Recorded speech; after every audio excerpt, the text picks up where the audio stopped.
السلام علیکم ورحمۃ اللہ وبرکاتہ۔ آج ہم انشاءاللہ سورہ بقرہ کی آیت نمبر 230 اور آیت نمبر 231 کا ترجمہ اور تفسیر پڑھیں گے۔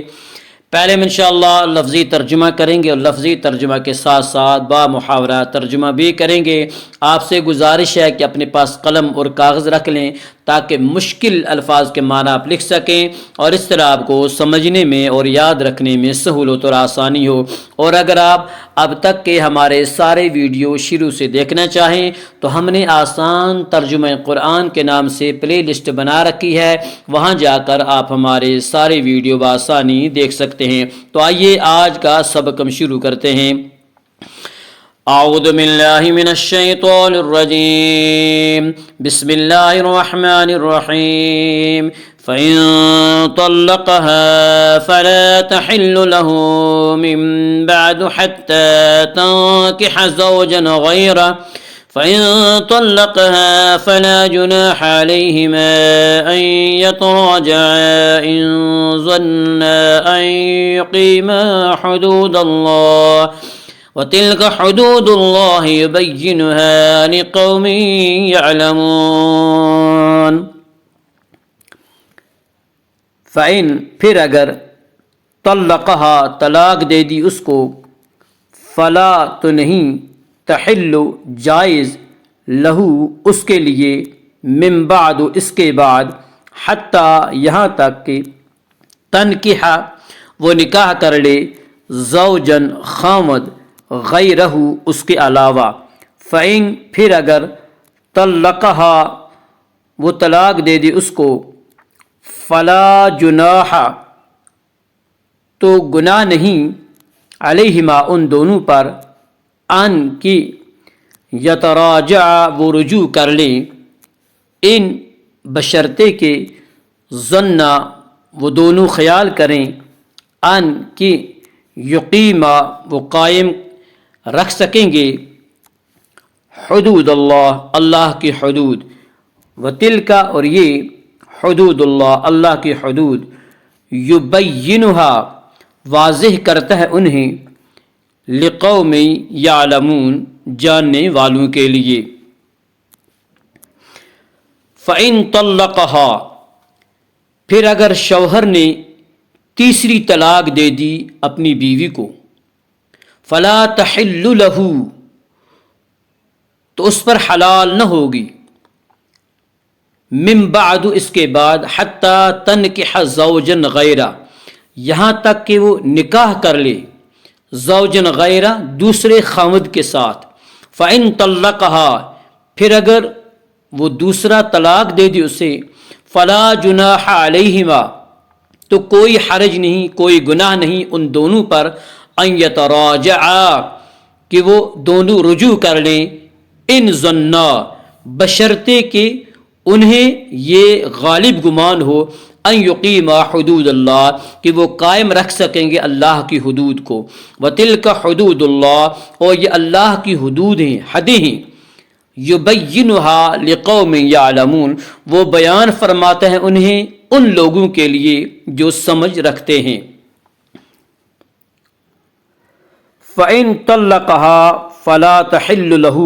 مِن بَعْدُ حَتَّى تَنكِحَ زَوْجًا غَيْرَهُ پھر اگر شوہر نے تیسری طلاق دے دی اپنی بیوی کو، فلا تحل لہ تو حلال نہ ہوگی اس پر، من بعد اس کے بعد، حتی تنکح زوجن غیرہ یہاں تک کہ وہ نکاح کر لے دوسرے خامد کے ساتھ۔ فَإِن طَلَّقَهَا پھر اگر وہ دوسرا خامد طلاق دے دی اس کو، فلا جناح علیہما تو کوئی حرج نہیں ان دونوں پر، ان یتراجعا کہ وہ رجوع کر لیں، ان ظنّا بشرطے کہ انہیں یہ گمان غالب گمان ہو، ان یقیما حدود اللہ وہ قائم رکھ سکیں گے اللہ کی حدود کو۔ یہاں سے تیسری طلاق اور اس کے حکم کا بیان ہے، یعنی کہ تیسری طلاق بھی اس نے دے دی، اب جب تک وہ کسی دوسرے خامد سے بالکل اسی طرح بسنے کے نیت سے نکاح نہ کرے جیسے اس نے پہلے خامد کے ساتھ کیا تھا، اور پھر وہ دوسرا خامد ہم بستری کرنے کے بعد کچھ مدت گزرنے پر اپنی مرضی سے اسے طلاق نہ دے دے، اس وقت تک وہ پہلے خاوند کے نکاح میں نہیں جا سکتی۔ یہ ہے قرآن کریم کا واضح ارشاد جس میں تاویل کی کوئی گنجائش نہیں۔ آج کل اس کا حل حلالہ کی باعث صد نفری صورت میں تلاش کر لیا گیا ہے۔ اس کے متعلق حضور نبی کریم صلی اللہ علیہ وسلم کا یہ حکم پیش نظر رہے، لعن اللہ المحلل والمحلل لہ، کہ حلالہ کرانے والے پر بھی اللہ کی لعنت، اور جس بغیرت کے لیے حلالہ کیا جا رہا ہے اس پر بھی اللہ کی لعنت۔ رکوع کے آخر تک جتنی بھی آیتیں ہیں ان میں مکرر تاکید کی جا رہی ہے کہ کسی عورت کے ساتھ نکاح اسے ستانے اور دکھ دینے کے لیے نہ کرو، بلکہ انہیں آباد کرنے کے لیے کرو، اور جو ایسا کرے گا یعنی اسے ستانے کے لیے اور دکھ دینے کے لیے نکاح کرے گا، وہ گویا اللہ کی آیتوں کے ساتھ مذاق کر رہا ہے۔ کیا کسی مومن کے لیے اس سے بھی کوئی سنگین سرزنش ہو سکتی ہے؟ وَإِذَا طَلَّقْتُمُ النِّسَاءَ فَبَلَغْنَ أَجَلَهُنَّ فَأَمْسِكُوهُنَّ بِمَعْرُوفٍ أَوْ سَرِّحُوهُنَّ بِمَعْرُوفٍ وَلَا تُمْسِكُوهُنَّ ضِرَارًا لِتَعْتَدُوا وَمَن يَفْعَلْ ذَلِكَ فَقَدْ ظَلَمَ نَفْسَهُ وَلَا تَتَّخِذُوا آيَاتِ اللَّهِ هُزُوًا وَاذْكُرُوا نِعْمَةَ اللَّهِ عَلَيْكُمْ وَمَا أَنزَلَ عَلَيْكُم مِّنَ الْكِتَابِ وَالْحِكْمَةِ يَعِظُكُم بِهِ وَاتَّقُوا اللَّهَ وَاعْلَمُوا أَنَّ اللَّهَ بِكُلِّ شَيْءٍ عَلِيمٌ۔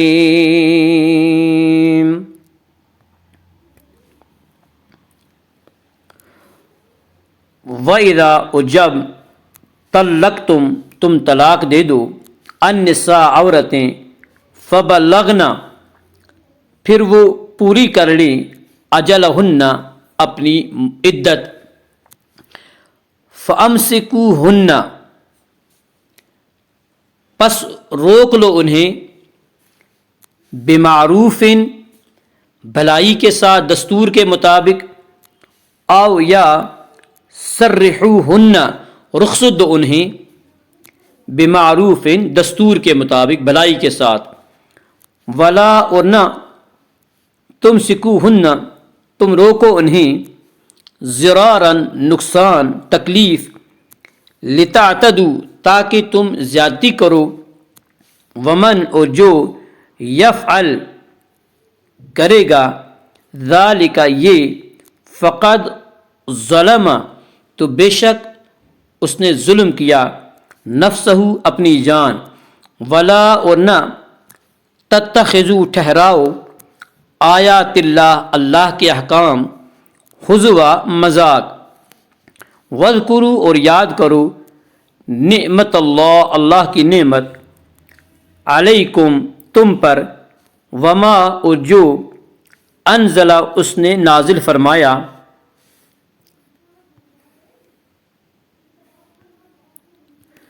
علیکم، تم پر، من، سے، الکتاب، کتاب، والحکمت، اور حکمت، یعظکم بھی، وہ نصیحت فرماتا ہے تمہیں، بھی، اس سے، واتقوا، اور ڈرو، اللہ، اللہ، وعلموا، اور جان لو، ان، کہ، اللہ، بکل، ہر، شیء، چیز، علیم، جاننے والا۔ وَإِذَا طَلَّقْتُمُ النِّسَاءَ، اور جب تم طلاق دے دو عورتوں کو، فَبَلَغْنَ أَجَلَهُنَّ، اور وہ پوری کر لیں اپنی عدت، فَأَمْسِكُوهُنَّ بِمَعْرُوفٍ، پس یا تو روک لو انہیں بھلائی کے ساتھ، او سرحوهن بِمَعْرُوفٍ، یا رخصت کرو انہیں، چھوڑ دو انہیں، بِمَعْرُوفٍ، بھلائی کے ساتھ، وَلَا تُمْسِكُوهُنَّ، اور تم نہ روکو انہیں، ضرارن، تکلیف دینے کے لیے، لتعتدوا، تاکہ تم زیادتی کرو،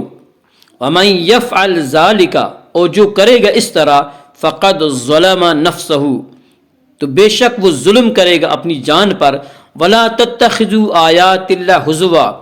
اور نہ بناؤ اللہ کی آیتوں کو مذاق، واذکروا نعمت اللہ، اور نہ یاد کرو اللہ کی نعمت کو علیکم جو تم پر ہے، اور یاد کرو وما انزل او جو نازل فرمایا علیکم تم پر من الکتاب قرآن پاک والحکمت اور حکمت یعظکم بہ وہ نصیحت فرماتا ہے تمہیں اس سے، واتقوا اللہ اور ڈرتے رہو اللہ سے، واعلموا اور خوب جان لو ان اللہ بکل شیء علیم کہ اللہ تعالی ہر چیز کا خوب علم رکھنے والا ہے۔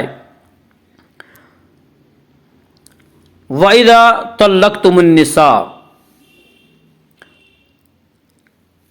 اور جب تم طلاق دے دو عورتوں کو، فَبَلَغْنَ أَجَلَهُنَّ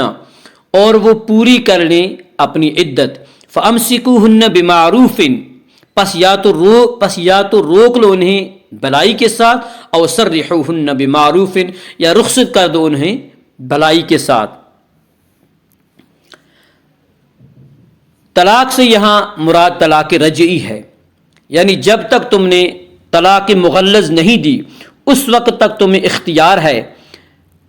چاہے تو رجوع کر لو اور اسے اپنے گھر میں بسا لو اور اس کے ساتھ حسن سلوک کرو، اور اگر رجوع کرنے کا ارادہ نہیں تو پھر سے عمدگی اور شائستگی سے علیحدہ کر لو۔ جو بھی صورت اختیار کرو اس میں نیک نیتی ملحوظ ہو، عورت کو ضرر دینا، نقصان دینا اور اسے تنگ کرنا ہرگز مقصود نہیں ہونا چاہیے۔ وَلَا تَتَّخِذُوا آیَاتِ اللَّهِ ہُزُوًا اور نہ بناؤ اللہ کی آیتوں کا مذاق، اللہ کے احکام کا مذاق۔ گھریلو زندگی کی اہمیت کے پیش نظر ان قوانین کو غلط استعمال کرنے والوں کو تنبیہ کی جا رہی ہے کہ اگر تم نے ان قواعد کی تعمیل میں تعویل سے کام لینا شروع کر دیا تو یاد رکھو تمہارا یہ جرم نظر انداز نہیں کیا جائے گا، کیونکہ تم آیات خداوندی کا مذاق اڑا رہے ہو اور یہ بڑا سنگین جرم ہے، اس کی سزا تمہیں بھگتنی پڑے گی۔